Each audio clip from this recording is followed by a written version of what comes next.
All right, let's talk about grow cycles and what you should do and how to do it.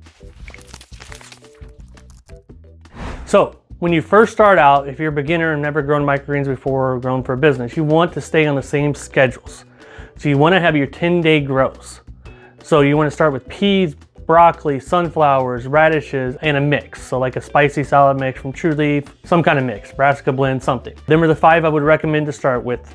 And then you can plant for a 10-day cycle. So if you need to harvest on a Monday, you'd plant on Fridays 10 days ahead. So that way you're planting every Friday and harvesting every Monday.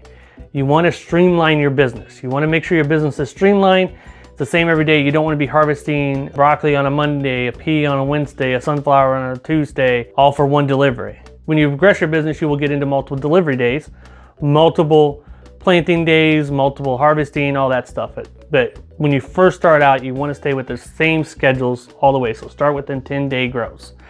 8 to 10 day grows are basically 10-day grows. So if you see something on a seed that says 8 to 10, just plan on it being a 10-day grow and use that. Then when you get more advanced, as we go along, now we got leeks and beets and cilantros and stuff that we're doing at a 17 days. And why we do 17 and 24 is they line up on the same harvest day. So we can plant on a Friday. It's a 17 days. It's the 2 weeks away on that Monday. So it'd be 17 days to harvest. 24 would be 3 weeks out. So them are our 2 and 3 week crops. So you always are harvesting on the same day, always planting on the same day. You want to keep that streamlined. It will make your business so much better. And we'll get in the next one. Happy growing.